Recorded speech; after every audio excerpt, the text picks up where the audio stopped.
the funding issue in schools is the worst. I think it's 1 in 10 head teachers have said that they won't need to make any cost cuts for next academic year, which means 90% of schools are gonna.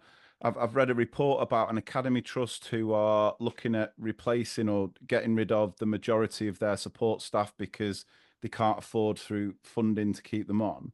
And I think obviously funding, when I talk about all the issues, most of it comes back to or is rooted in funding, especially around the SEND crisis of children with specific educational needs. And I think again for teachers, it's so hard at the minute when there is so little we can do because of funding to support children with specific needs, just the length of time it takes to get children assessed and diagnosed, the lack of support in place to accommodate the needs of particular children.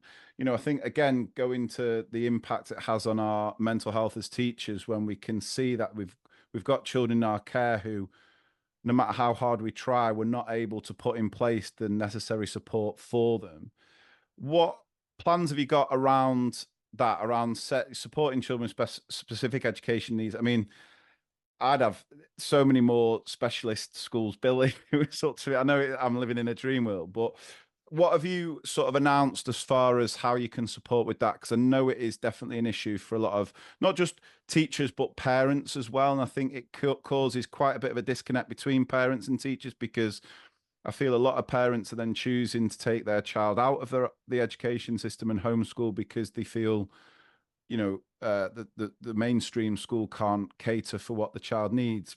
We want to do our very, very best, but again, because of funding, it's incredibly hard. Yeah, I completely recognise that. I mean, first on SEND and then on the wider kind of funding challenges that schools face overall.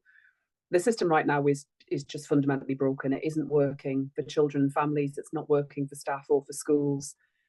And to have the education secretary herself concede it's lose, lose, lose, I think speaks to the scale of the crisis and the challenge in front of us.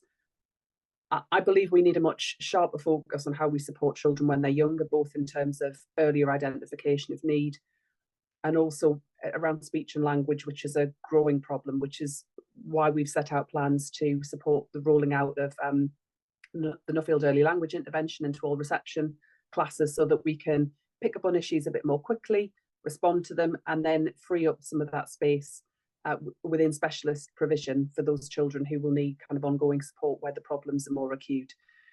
But across the board, I think we need to have a wider conversation about the system that we've got to at the moment, how it's not working and how it needs to change. And I appreciate that funding is a big part of that, but I don't think it's the only part of it.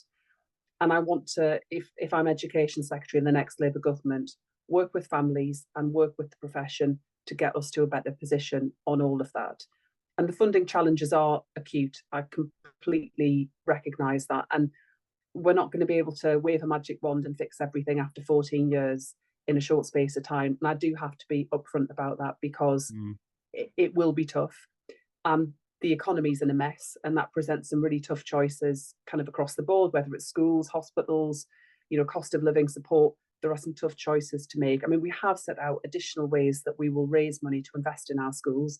So, for example, around ending the tax breaks private schools enjoy and using that money to invest, for example, in ongoing training and development for teachers, and more teachers in those shortage areas that we're experiencing, and more mental health support.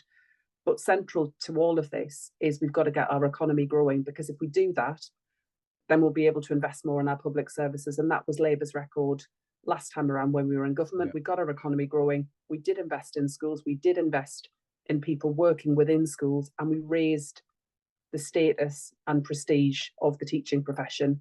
And I want to do that again.